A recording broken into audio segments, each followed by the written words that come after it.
Hey, what's up guys? Welcome back to the channel. It's Diana here with Entree Woman TV. Now on this channel I do video and video marketing tips to help you share your vision using video. So I usually do like more tech tutorials and stuff to kind of help you jump over those hurdles, but this is not one of those videos. This is a rant video. And so I am not covering any otherwise, super helpful tips as far as with the Canon M50, which is probably what brought a lot of you guys here. And this does not mean that there's so much so wrong with this camera and you've been bamboozled. No, I think this is a great camera, which is why I recommended it, why I used it, and why I bought two of them versus anything else. I want to kind of go into that and just kind of break this video down in kind of like 3 parts if I can, and keep it as short and concise with hitting all the things that I kind of want to hit. Again, it's a rant, so who knows how long this video will be. Well, so let's get to it. The first thing that I want to talk about is like every other brand does something great. So my switch from the Canon M50 to Sony a6400 really isn't because, again, this camera is so incredibly terrible. Obviously, I wouldn't have done as many videos on it that I've done, bought 2 of them, and had as much fun as I've had with using these cameras. But at the same time, it's like some of those videos are hacks to get over the hurdle of some of the limitations that are in this camera, whether it's from, investing in full frame lenses to put on this camera or using a speed booster. Then it's like, or even like the stuff with EcammLive to live stream over an hour and have the autofocus available, unlimited battery power, just whatever. The thing is that all of these brands tend to do something really well, so this camera is great for beginners. A lot of Canon cameras are. But when you want to move from that, they don't offer a ton of options that make something like the M50 less than the RP or the R. They're kind of just really even, and at different points, some of those cameras are worse than the M50. This isn't to bash on it, and I'm not going to, because I still really like and love this camera, and I'm going to keep it. But at the same time, I need something better and I want something better. When you look at the different brands like Sony, Panasonic, Fuji, all of them do amazing things with their cameras. Look at a company like Panasonic that I had the G85 and the ZS70 and just all kinds of cameras, the GX8, the G7. I've owned a ton of cameras. This is actually my 15th camera that I've owned, between the Osmo Pocket, M3, M6, T5i from Canon, like I said, the GX8, G7, G85, ZS70 from Panasonic, and on and on and on. But for videos like this, you could stick with the Canon M3 or M6 and you're fine. It's just the things that I wanted or to try and experiment and have options to, I didn't have in Canon cameras, and I would want to see them do better. So you had companies like Fuji that released the X-T3, and it's an amazing, amazing camera. But when you look at the top of the camera and the dials and stuff like that, and people really kind of just love the way that the old film style look of cameras is on the Fuji cameras, and I don't like that. Like, I am not like nostalgic about that, because I've never had film cameras where you play with the physical dials. Like, I don't care about that. I just want to touch the screen and move on. Can you tell I'm a millennial? But even with that, it's like I tried the Fuji X-T3 and it's an incredible camera, but it's just not for me. And then the way the ISO exposures jump a lot, I don't really like that. One of my favorite creators, Lok Chung, he tested the Fuji X-T100, which I thought would be a fun, little camera to have. But the exposures jump, and then they have like these weird recording limits even on cameras like the Fuji X-T3 that I just really don't like. And so it's like Fuji does a lot of things right, and their lenses are amazing, the quality is amazing. Film simulations that they have from, like, whereas the Sony has picture profiles, they have, film simulations, incredible. Not a whole lot to complain about. Not too many flip out screens though. Fuji, where you at? Love to see it, but the Fuji X-T100 is as close as it gets. I think they're going to do some stuff with that though. But then you have companies like Panasonic, that is like the filmmaker's dream cameras, minus it having good autofocus. And I think for their ideal customers, they are making that camera, with the headphone jack and amazing built-in stabilization. So you can just like hold it and go to town on it. and you have everything that you need. Good prices on the lens, good prices on the cameras, a whole bunch of lenses available to you to use, and great audio preamps. So even though like I'm just using like a shotgun mic, the Movo one, and I'm using just whatever, like you can probably hear some of the echoing off the room because this room isn't sound treated. You know, Sony even does a really great job at the audio preamps. But one of the reasons I switched to mirrorless from just like DSLRs, even with Canon, it's like the Canon M3 or M6, the audio preamps in the mirrorless cameras are way better than the DSLR ones. You get a whole lot of noise and you hear a lot of shh noise underneath. I got tired of that with the T5i and I moved into mirrorless and haven't looked at another DSLR since. So when they release cameras like the 90D, I'm not really interested in those because the DSLR audio preamps suck. And it's like maybe, yeah, they did sink, but the sunk. But no, it's like maybe, you know, they don't make those cameras for people like me, and that's cool. If you're into photo stuff, I'm not a photographer. I'm not trying to be one. But when I want to take pictures of my family and stuff like that, I like APS-C. Even with this camera being as small as it is, when I say like I was disappointed with just like being in a situation like this, and I did go ahead and add my softbox light just because it's like the sun is starting to like adjust, getting cloud coverage, so the lighting is changing. Versus when I did that when I was in Tennessee just with the kit lens, I'm using the kit lens now, it was really, really horrible. Seriously, like I was very disappointed just to be sitting in front of light and the camera is still struggling. Whereas the same camera, same sensor size, this camera is struggling a lot. And it's like, well, why not use the speed booster? Why not get better lenses? Because the thing is for me, even though like I have a speed booster and I was looking into better lenses, you have that auto-focusing motor being very loud on any other type of lenses that are a good zoom, so like 16 to 50 or 16 to 35 maybe. And it's noisy like that. So every time you do something, you move, and it needs to refocus, you're getting all that noise. That's not good for me. It's not good for any client work I would have to do. And I have some stuff coming up that I have to do, and I need something like a 16 to 30-ish type something, maybe a little bit better, that gets down to like an f2.8 or better.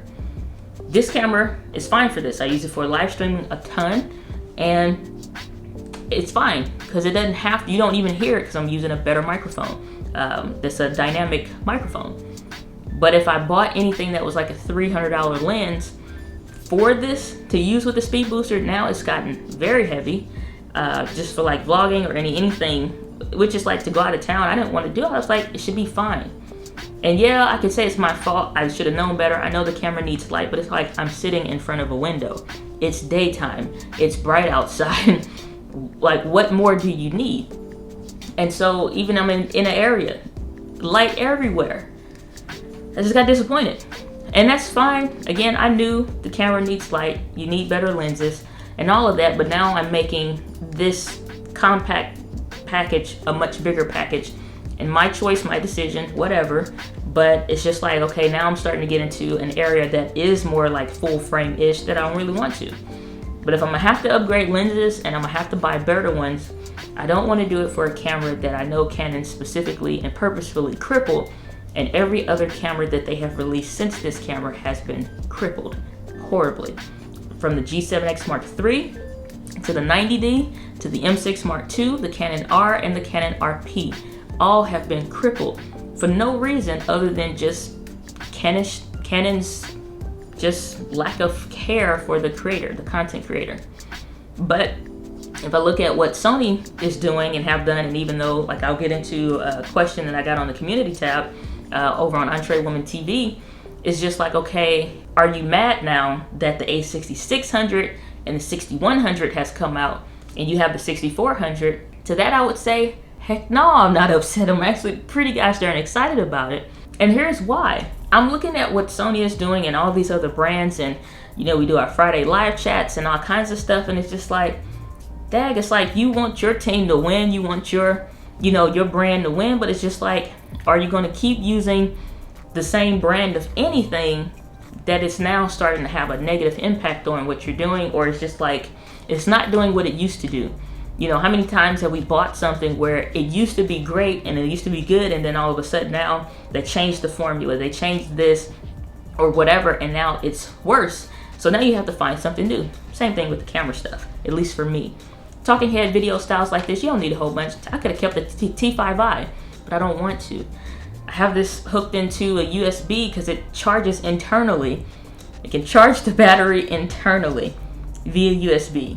So I just have a little battery bank. I've recorded for like 2 hours testing and playing with this video before this one, and it's just like, it's not worried about it. You know what I'm saying? Like, I found a hack to do it with this one, but it's like, it's a hack. It's not natively built in, but it's little stuff like that, that like I said, hacks are only so good for the next time that like the next best version of whatever comes out. So Sony had the a6000, 6300, and 6500 for their APS-C cameras. But then they updated that whole lineup to the 6100, 6400, and the 6600. So why would I be upset about it? This is a 6K video being, I like to say squares. My friends in Alabama was like, squares is not a word. I'm like, yes it is. So it's squares down into a 4K video file, but downsampled to be more correct. But the thing I found interesting was that people are complaining like it's like Sony users are the kid that is in school, that they have the best shoes, every video game system, and every best game when it drops on day one. And you're at home playing the PlayStation 2, you know, picking games out the bargain bin because maybe that's what your family can afford or whatever. Or even what you can afford, just buying your own stuff, and then your mom walk in and say you better go wash them dishes, and you don't have no back talk. You might get backhanded if you just say, huh, which I have plenty of experience in my life. Versus, you know, this Sony user kid over here that's just like, get out of my room, mom. And it's just like, okay, have a good day. Whole nother different world. Like, we are not having that in Canon land over here. And so to look at, you know, they have, yeah, it's like it's a 4-year-old sensor. It's been 6K. Who cares? It's like they're still pulling great things out of what they're producing. A 6K video sensor. Panasonic just released a camera that has 6K that you can access, whereas this one is just like, it's 6K and then they squeeze it down. It's my channel, I'm gonna say squeeze it down into 4K. So what are we complaining about? Like, we barely get 4K in this. Most interesting thing I found, you have this Sony lens cap here, you have this Canon one here. When I first got the stuff that was coming in, I got the 35mm lens from Sony, and I have a kit lens because I always get a kit and a prime, and then I'll upgrade from there. And I'm looking like, okay, I'm just gonna go to Sony. The same amount of money I would invest in what I would need for an L series glass lenses, I might as well go to Sony and have way more features. But then I was looking at I'm like, this, not just that it's an APS-C sensor sizes or whatever, because this is one that I got like from Amazon because I needed to replace the cover that goes over the camera. And I'm like, oh, I probably would need some extra ones for the Sony camera. But I'm like, they look awfully the same size. Like, they look very similar. So this goes, like, usually you can take the back of the camera lens cover and the one that goes on the camera, and you can twist them together and they fit. But this is two totally different companies, two totally different camera mounts.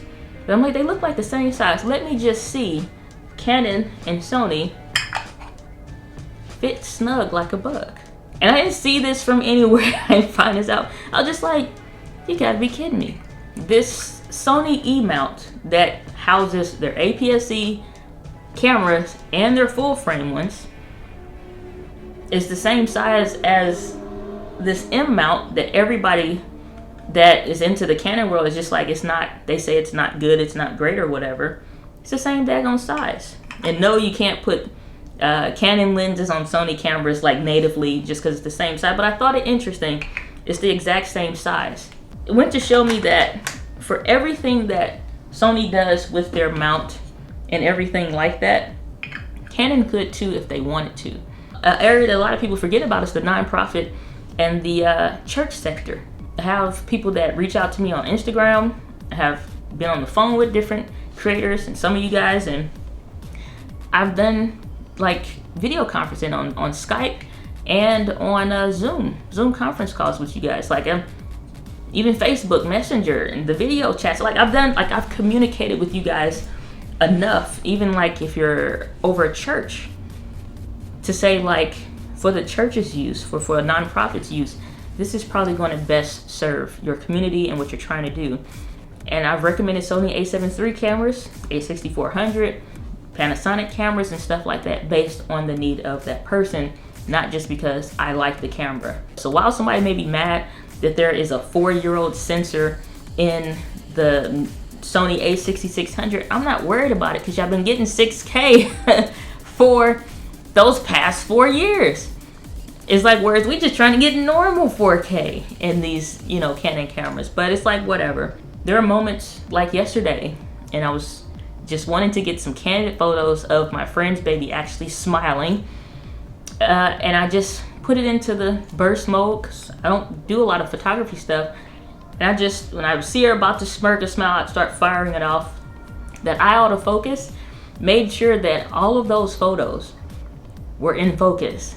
And I had several to send to her mom. It was just now picking between those that look the way that I want to, or is a full smile versus the partial one right before.